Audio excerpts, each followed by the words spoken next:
Greetings and welcome to the energy of Aries. This is Ron from Tarot of the Twin Sun.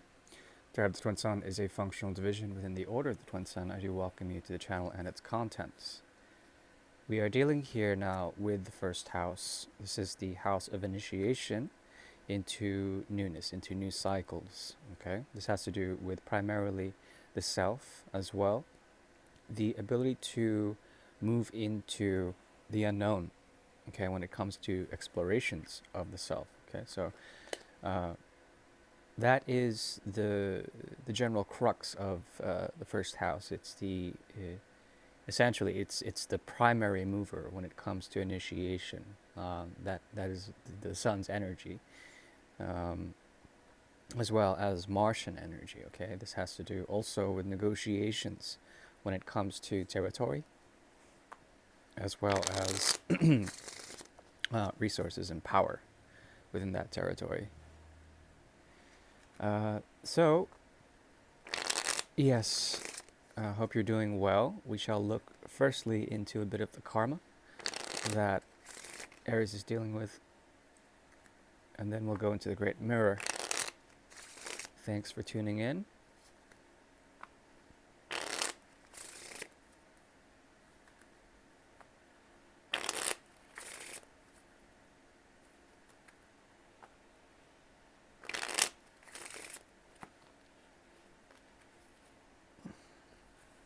Okay.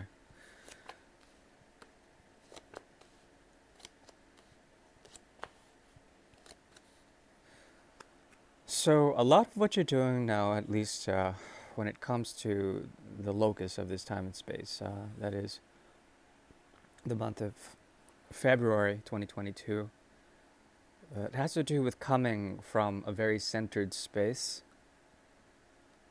And in this space, you are you have the ambition to unite with others. This can do with transferring any form of energy, give and take, okay, and doing so with the most authentic, authentic drives, okay. There's a lot of drive that has to do with stabilizing realistic connections, okay. Um, a mode of conservation or efficiency is needed while going for these types of connections. Perhaps you're dealing with one now that is quite meaningful. At the same time, this is stemming from a place of a need to balance and equalize with anyone from your past, okay? Um, Perhaps there are people from your past that you are trying to reconcile with. Um, but currently, what I see here is a great deal of openness, okay, especially when it comes to barriers from within that have been preventing you in the past. Um, but I think mostly it's really important for you to find the right way of doing things when it comes to what inspires you, what brings you a sense of stability, as well as what you can learn from this in the future. Because what I'm seeing here is that from a futuristic perspective, there's going to be a lot of looking back at what has gone on during this time. And one of these connections in general will, it's a, it's a connection that you're dealing with currently that could go further into the past. But what I'm seeing here is the six as well as the five of swords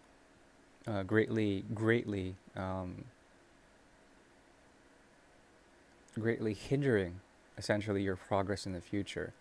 It's not to say that what you're dealing with right now is a negative experience. There's something about it that will help you to understand some of the thought that goes back into time in the future. Okay, this can resemble a dreamlike connection in the future. So it's important to note that whatever you're dealing with now may not last. It may, but there's something about it that has to do with the reserves of love within, the spiritual progress that you've made, and essentially making uh, that in itself a lesson within itself. Okay, so if you're doing anything that would improve your sense of status or your sense of growth in any way, make sure that it comes from within. There's a lot of this within energy that would help you to balance out anything that has been going on in the past without. In terms of this, a platform may emerge, and this situation that you're dealing with another person or within yourself when you're dealing with others, um, this way of doing things, this openness, I think is a very healthy thing. Okay. So we are moving now into the Great Mirror. The Great Mirror is a tool devised by the Order in order to see karmas, or modes of action, wheels that spin on different levels. And these are apparent truths that may occur for some of you watchers.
Okay, so immediately your seventh house is activated. Whomever you're dealing with right now, this is a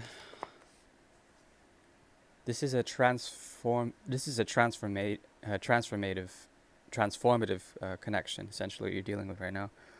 Um, this could resemble uh, something that requires a great practice. Okay, a meaningful way of doing things in terms of method or approach. Okay, an attention to detail and also an exacting mind. So what I'm seeing here is that there needs to be a grounded way for you to approach this situation with another.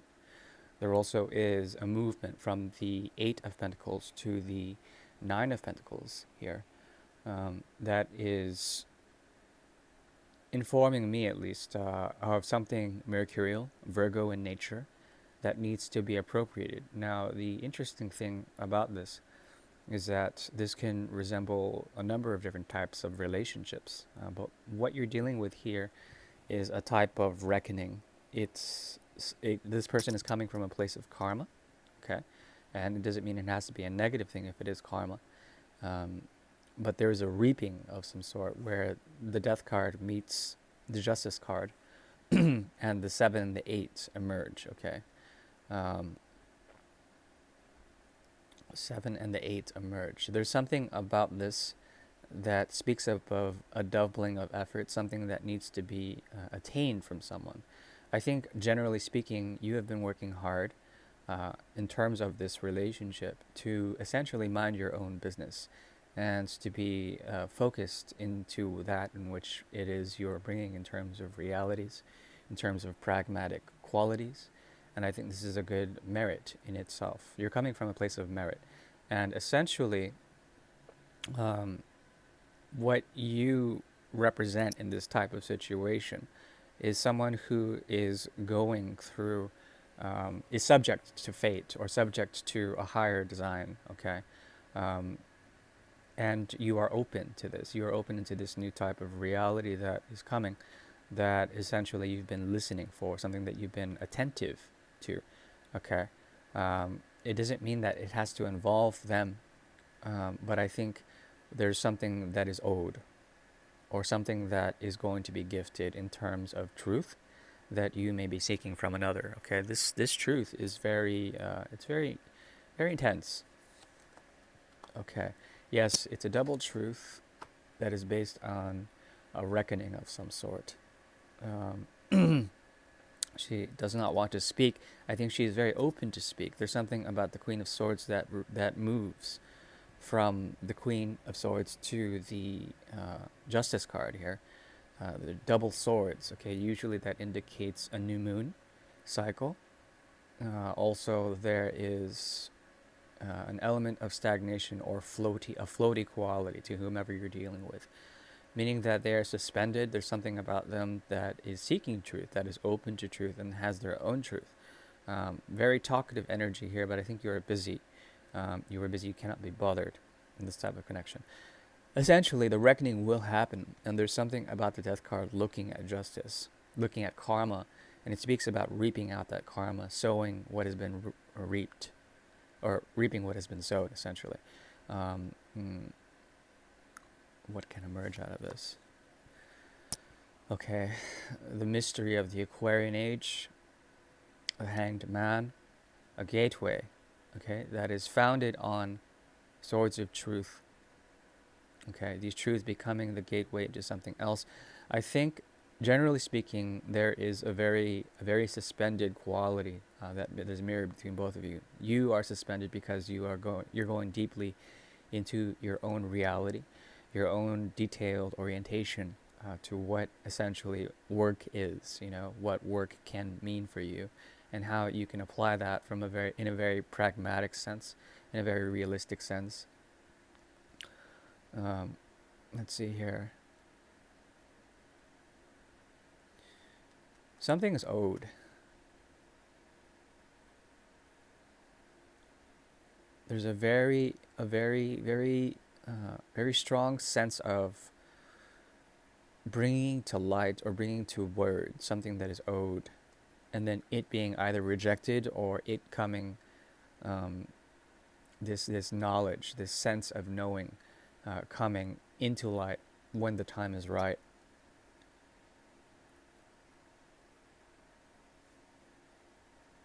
That's the difficulty, though, because I think this type of connection still has your attention.